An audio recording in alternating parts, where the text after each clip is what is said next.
Okay, let's start with Gita Dhyanam.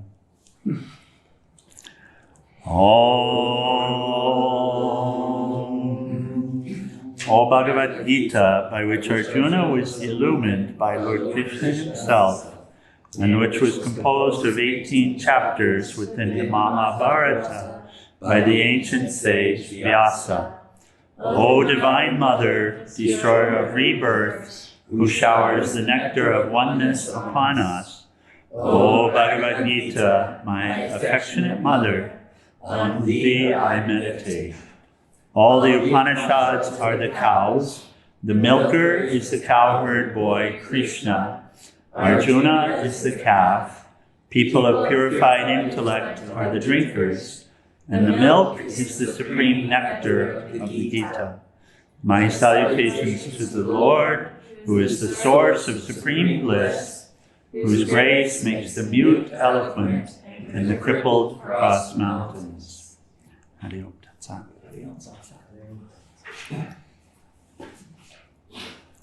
Okay, so we pick up here.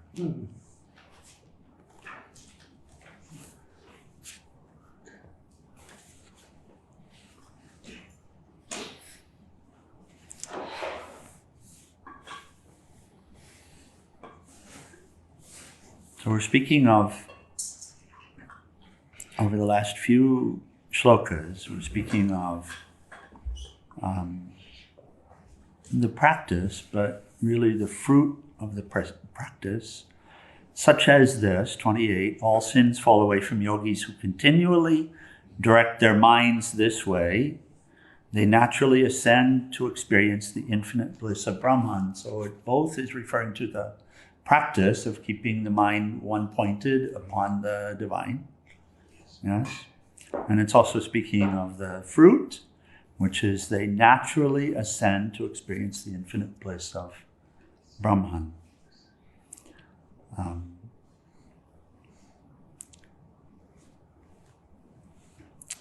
And then we had read this commentary on 29 yesterday. As your mind becomes harmonized through yoga practices, you begin to see the Atman in all beings and all beings in yourself. You see the same self everywhere and in everything. So we'll pick up there. Those who see me wherever they look and recognize everything as my manifestation never again feel separate from me, nor I from them. So Peace Pilgrim in the Steps Towards Inner Peace, and that's for everyone. That's a good document, guide to refer back to as we're on this path, to refer back to often, because it really clearly elucidates the path, the four preparations, the four purifications, purification of the body temple, yes, and there's so much emphasis put on that in this age, but the purification of the body temple is to support the purification of the thoughts, the intentions,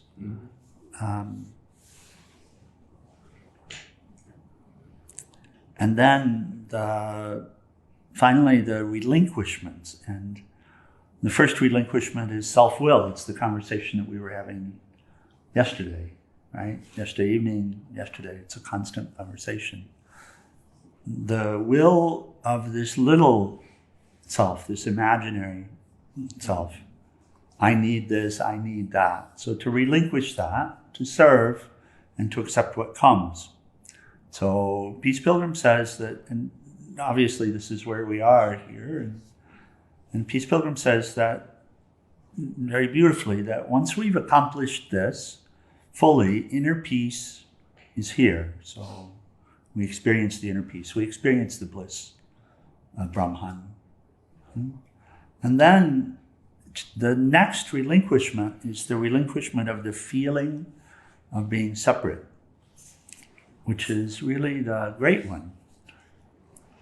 All of this that we've done, where we've gotten ourselves knotted up and caught up and in this terrible state of suffering, all of it is coming from the feeling of being separate and taking that feeling to be the truth.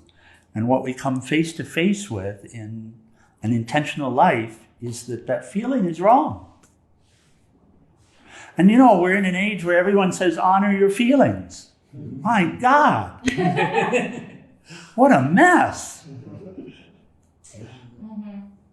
What an absolute mess.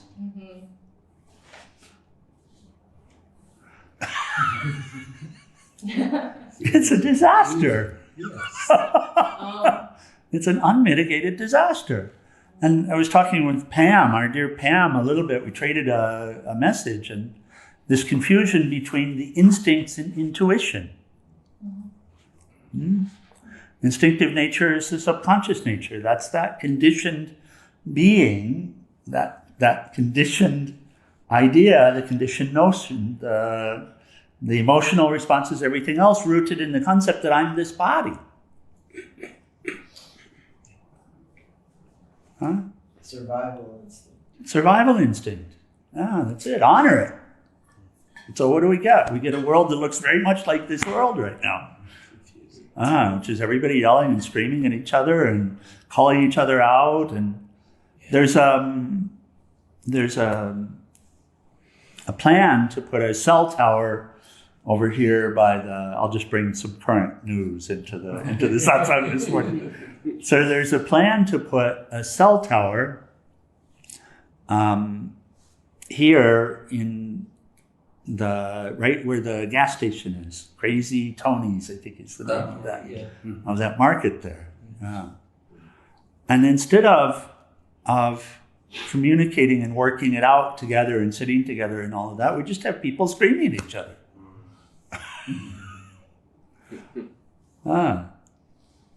Telling each other how stupid they are. Where's the intuition in that? Where's the bliss?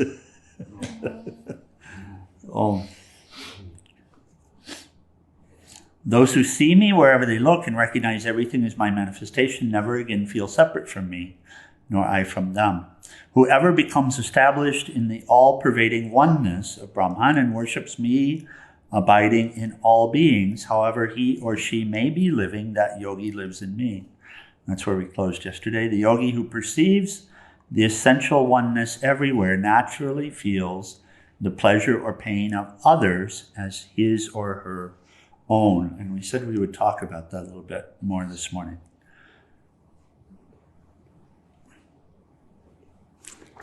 We don't do something too often. So let's do.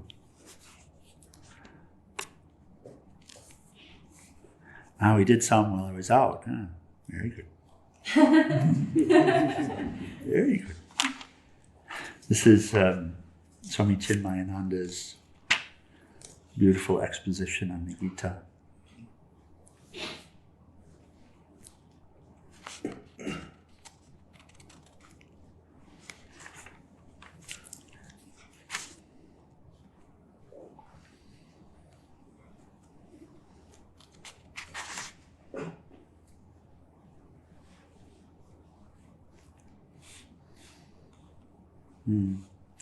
Here's the way.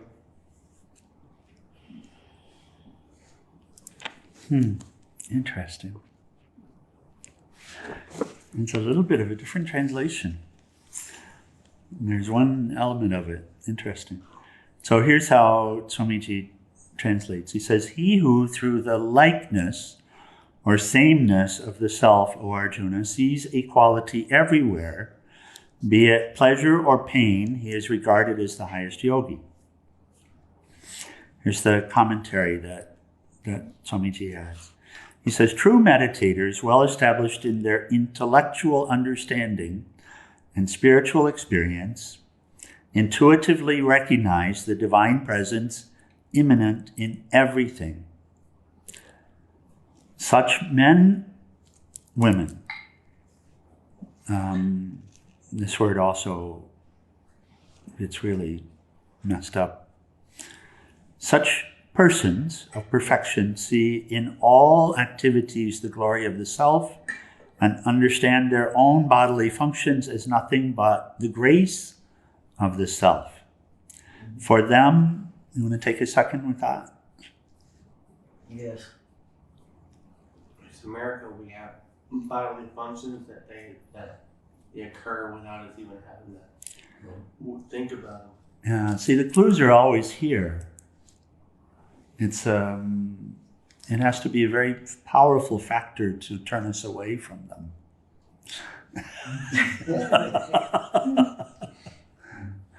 And I think about the self-development field is all about self-love right now. It's the biggest thing is about how to love yourself and the little self. And yet it is inherent within us to love ourselves and to love our body. And it feels like this elaborate strategy to keep the ego satisfied. Or to attempt to satisfy the ego. You say keep the ego satisfied, but it can't be satisfied.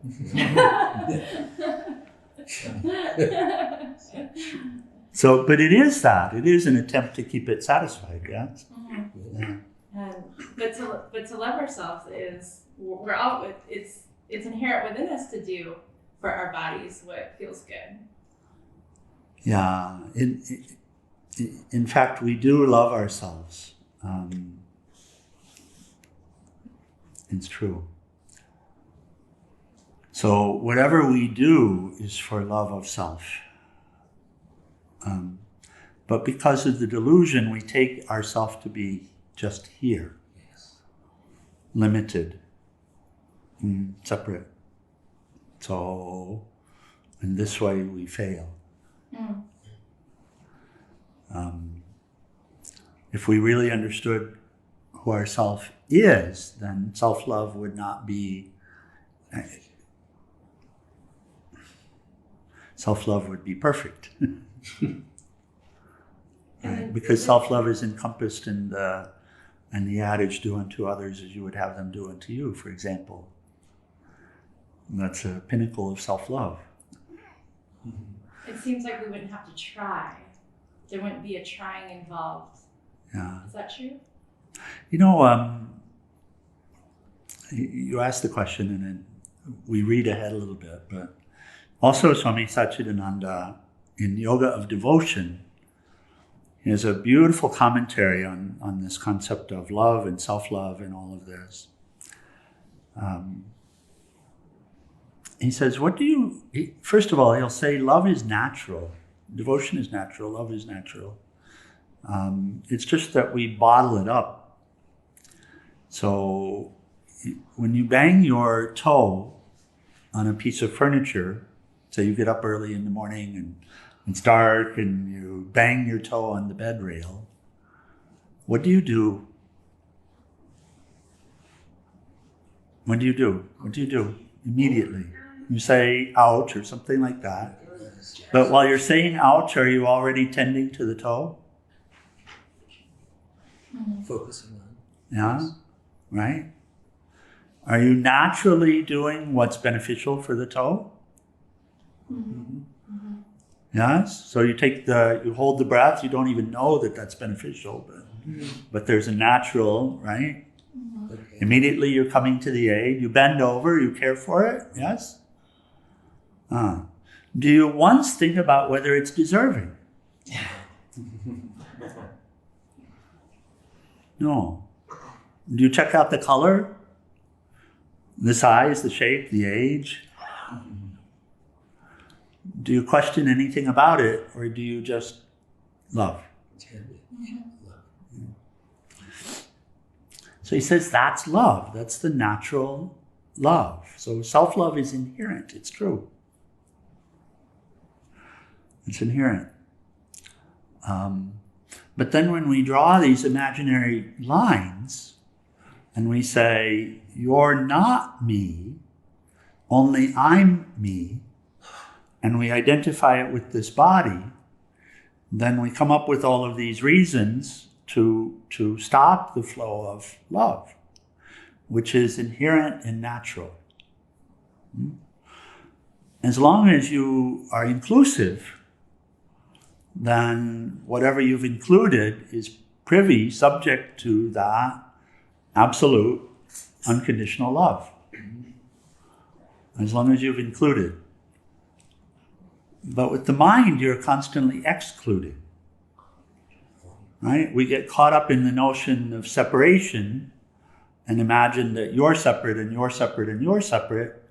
And then whenever we feel pain or some sort of suffering, we go through a process of who's me and who's you. So you experience pain. I don't know if it's worth me getting involved with you in order to be of assistance to you.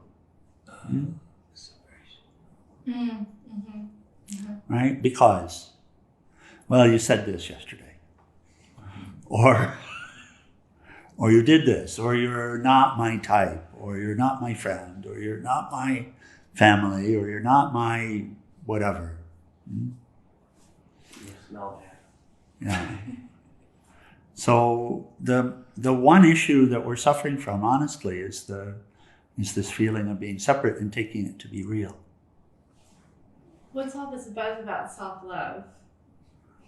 What do you mean? What's all there? I mean, with the psychological field, and it's all about like if you could just learn to love yourself, then all your problems will disappear. It seems like that's and it's true. That's the. And it's true, but you have to know yourself, too.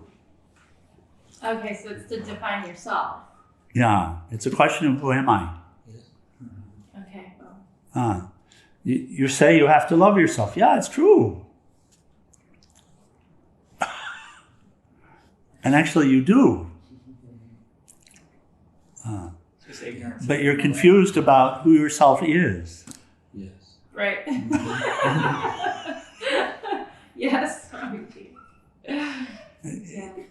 It keeps coming back to that. You've chosen to exclude yourself instead of including yourself. Yes. Yes. Yes. There was a realization when I was walking pilgrimage one day, one moment, and a chuckle to myself, which was that I realized that through the way I had lived, that I had always excluded myself from love. I'd always sought love, but in the same moments, I'd also excluded myself from it. Because of the fact that I was cutting myself off from myself. Isolating myself from myself, capital S self, from my real self, which is the source of supreme bliss, which is the love that every one of us seeks, which is the happiness that every one of us seeks. It's not outside, it's in. Right? We say Krishna, here, yeah. Shiva, yeah. Mother, yes. My own self, yeah. Capital S self. Highest. Not the wavy part. Although when the center is found, then the wavy part is accepted. It's allowed to be wavy.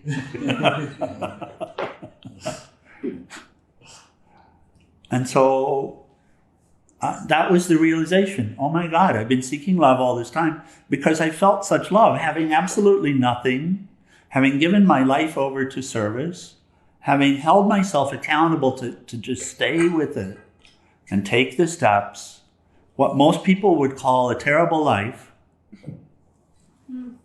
a life, terribly austere life, nothing. I didn't even have the ability to choose when I would eat, or when I would sleep, or when I would drink water.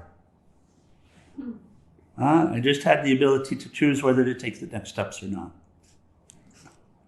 But anything that people call comforts, no choice about those whatsoever. But we discovered the most comfortable life. We discovered the most joyful life. We discovered love and feeling it from everyone and everything and offering it to everyone and everything. Right? And there's that realization. Oh my God, I was always seeking this, but I cut myself off from it. When you realize that other is your own self, if you really realize it, then where's the problem here?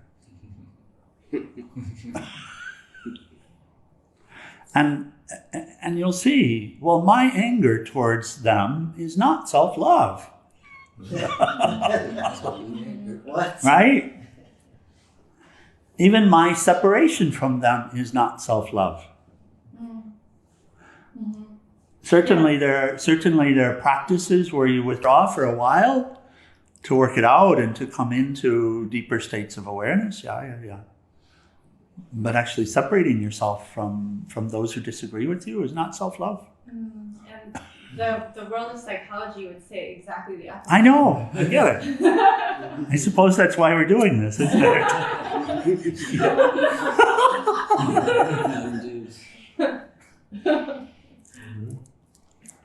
I suppose that's why we're inspired to do this.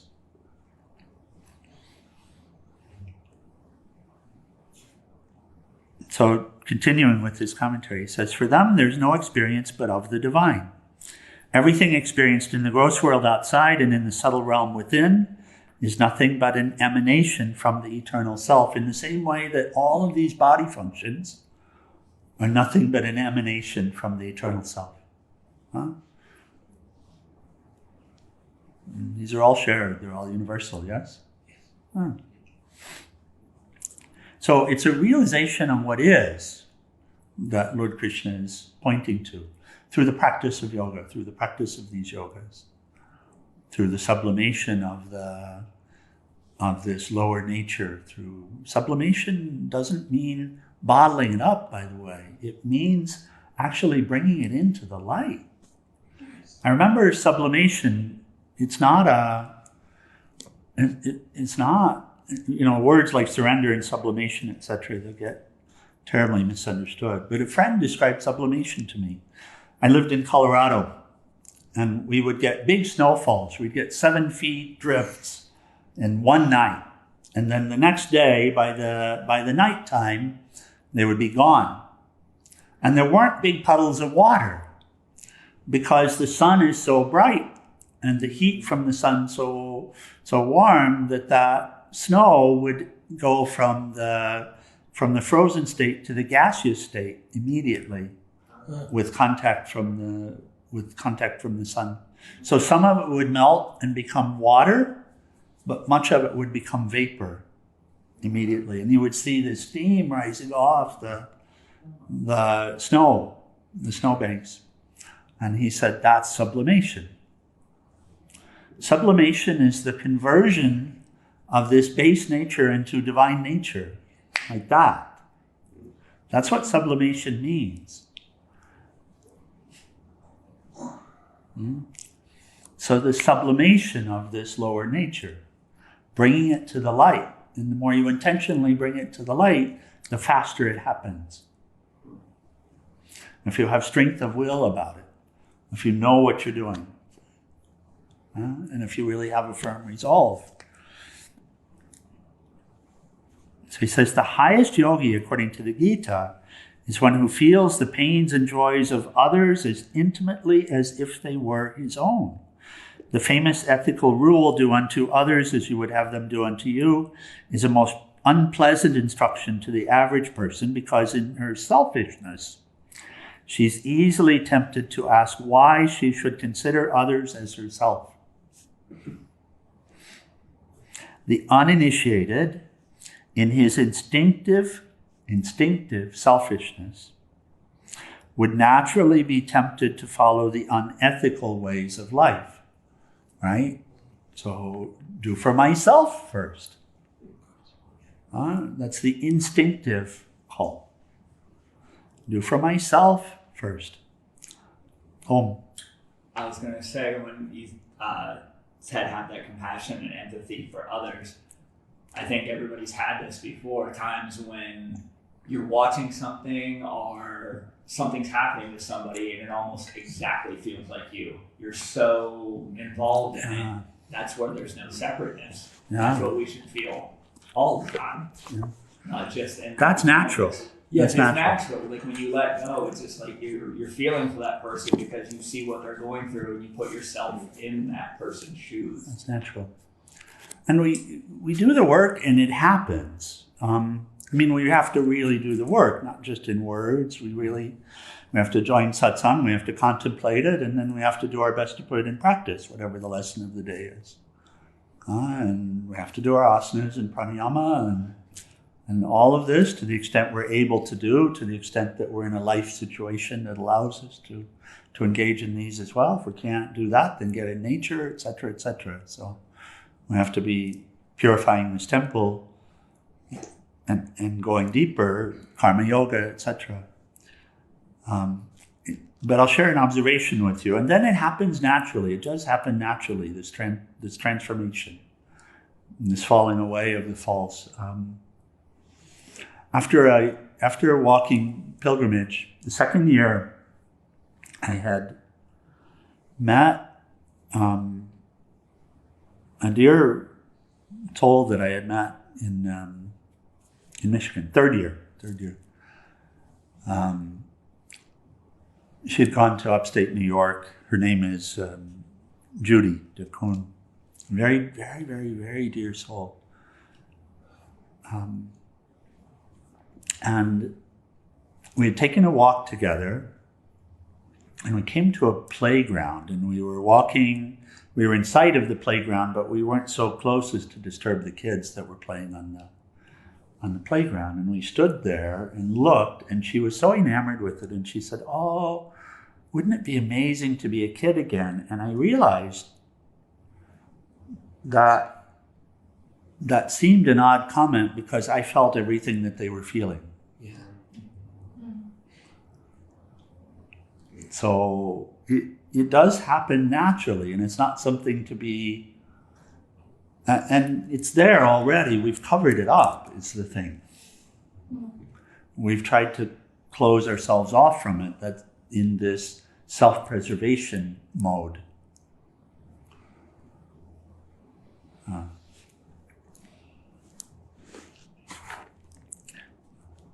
This is all a shared experience.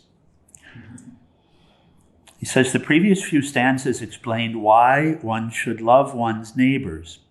The yogi, after his experience of the self, comes to recognize the whole world as nothing but himself. As all the limbs and parts of one's body are equally dear to the individual, one can easily experience one's innate identity with all the different parts of the body.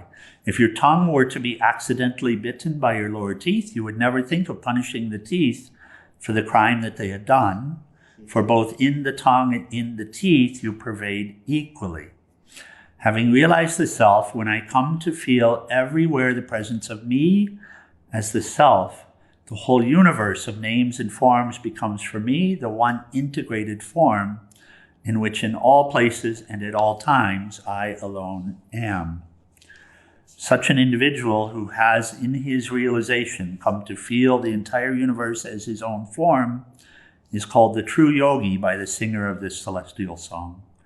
In short, a seer of self-realization instinctively becomes a divinely compassionate person, producing in society more than what he consumes and creating in the community much more than what he destroys during his lifetime.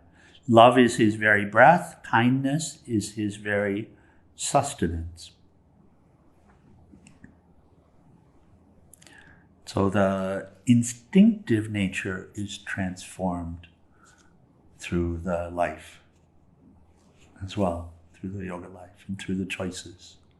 The instinctive, the reactive nature, as one begins to realize the self in all is myself, that is the Lord of the universe, that I and the Father are one, as this begins to really be realized, then the old instinctive nature cannot be accepted any longer. And so it's lifted up, it's surrendered, it's offered into the light, it's sublimated. And so the old instinctive nature becomes a new instinctive nature. It's still self-preservation, but now it's capital S. And that's natural. That's natural. So you see, the little self doesn't actually have any existence. It's a seeming reality. Ignorance. Ignorance. From the cause being avidya, or this primal nescience. Om, dear. If this is natural, if a child grew up in a home where, let's say, yogis, where this presence was cultivated, would they naturally, expand into that being? Not necessarily, no. Oh, okay. It's not quite that easy. This human birth is a mixed birth, wherever we're placed. Mm-hmm. The demonic tendencies are within, and the divine tendencies are within. Mm-hmm. So the divine tendencies assert as the intuition. The demonic tendencies assert as the ego-centered, self-centered, little s, imaginary s. And so just being in the company of a saint in and of itself does not make someone a saint. But it does provide inspiration and impetus, perhaps, depending upon your own individual way of seeing. Depending on your dharma. Depending upon your dharma, depending upon what you've worked out already. Fia was born, but within, probably when she was 2 and she started to talk a bit, she presented so much rage, and that was not in me. I was very, but she was so angry baby, and she would shake and become red. And I'm like, where does that come from? Now I see it's really coming from other past lives, that anger that she's working through. Working through it.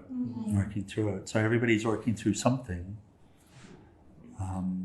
in order to unify, in order to come back into the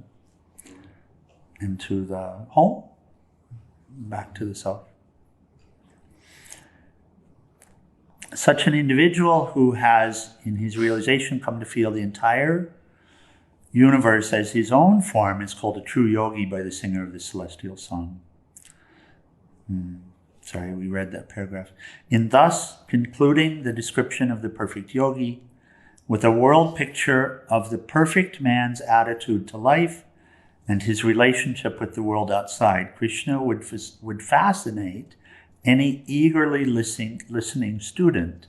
But Arjuna, a practical man of the world, immediately discovers his incapacity to attain the goal pointed out here and raises his own doubts in the form of a question.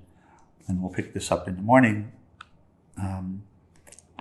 So right here in this discourse on meditation, Lord Krishna has described the state of the perfected yogi with this sutra that we've just covered as being the end of that.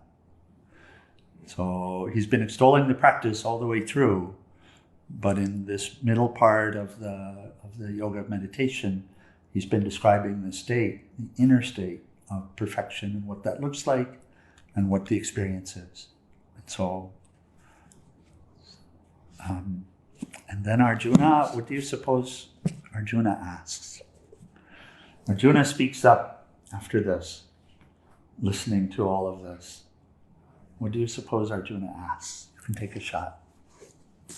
He has to ask this question. How can I accept the world as being perfect? It's like that. Who else wants to take a shot? How do I see myself, Yeah, like that. Yeah. So thus Arjuna spoke. Krishna, you say that equanimity of mind is yoga, but I do not see how that is possible because my mind by nature is constantly changing. Yeah. So, I hear you, dear Lord, but this mind is like a bucking bronco.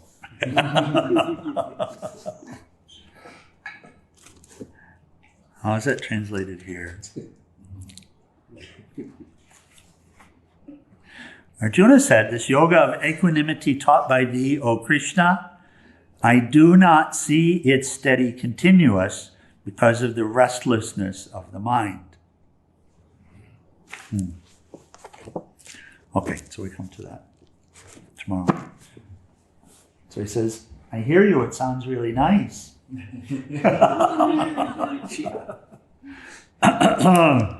But my mind is constantly tossing. So what to do?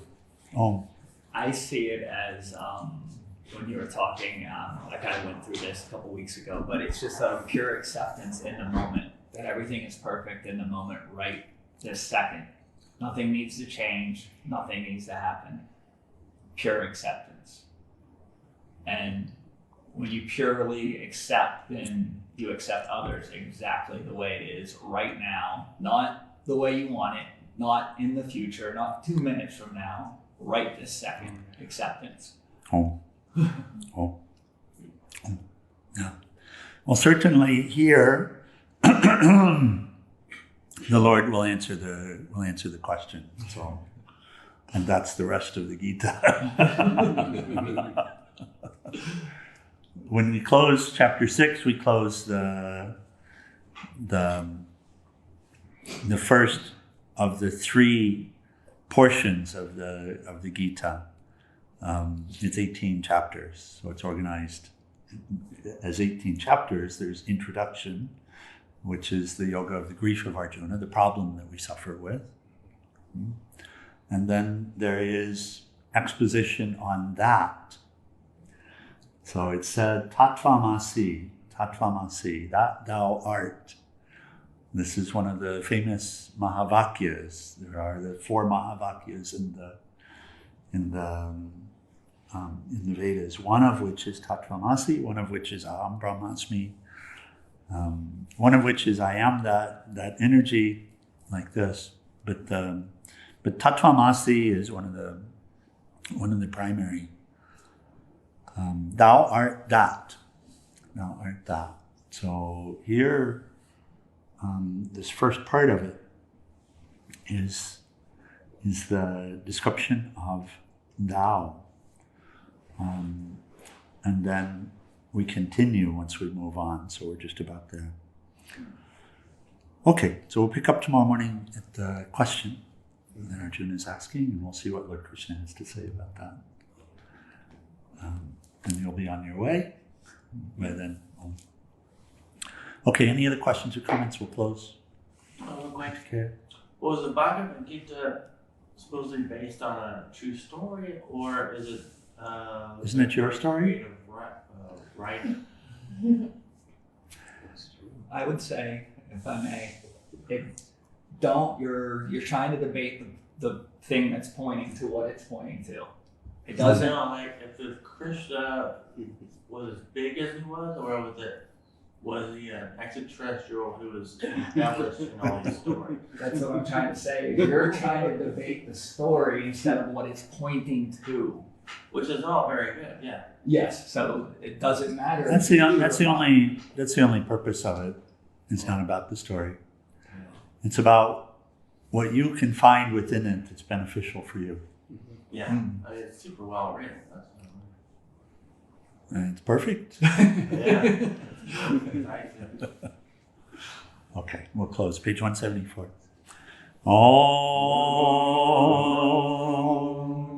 Om Trayambakam Yajamhe Surandim Pushti Vardhanam Orvai Rukmeva Bandhanam Mritor Mukshiyamam Mritat Om Trayambakam Yajamhe Surandim Pushti Vardhanam Orvai Rukmeva Bandhanam Mritor Mukshiyamam Mritat Om Trayambakam Yajamahe Surandim Pushti Vardhanam Orvai Rukmeva Bandhanam Mritor Mukshiyamam Mritat Om Sarvesham Swastir Bhavatu Sarvesham Shantir Bhavatu Sarvesham Purnam Bhavatu Sarvesham Mangalam Bhavatu Sarve Bhavantu Sukhinaha Sarve Shantu Niramaya Sarve Bhadrani Pashantu Nakashi Dukhabhag Bhave Asato Ma Satgamaya Tamaso ma jyotirgamaya mrityorma mritam gamaya. Om Purnamida Purnamidam Purnamudachyate Purnasya Purnamadaya Purnameva Vasishyate. Om Shanti Shanti Shanti. Adorable Lord of mercy and love, salutations and prostrations unto Thee. Thou art omnipresent, omnipotent, and omniscient. Thou art Satchidananda. Thou art existence, knowledge, and bliss absolute. Thou art the indweller of all beings. Grant us an understanding heart, equal vision, balanced mind, faith, devotion, and wisdom. Grant us inner spiritual strength to resist temptation and to control the mind. Free us from egoism, lust, anger, greed, hatred, and jealousy. Fill our hearts with divine virtues. Let us behold Thee in all these names and forms. Let us serve Thee in all these names and forms. Let us ever remember Thee. Let us ever sing Thy glories. Let Thy name be ever on our lips. Let us abide in Thee forever and ever. Namo Sakura Shivananda Maharaj Ki, and for all the saints and sages of all the traditions.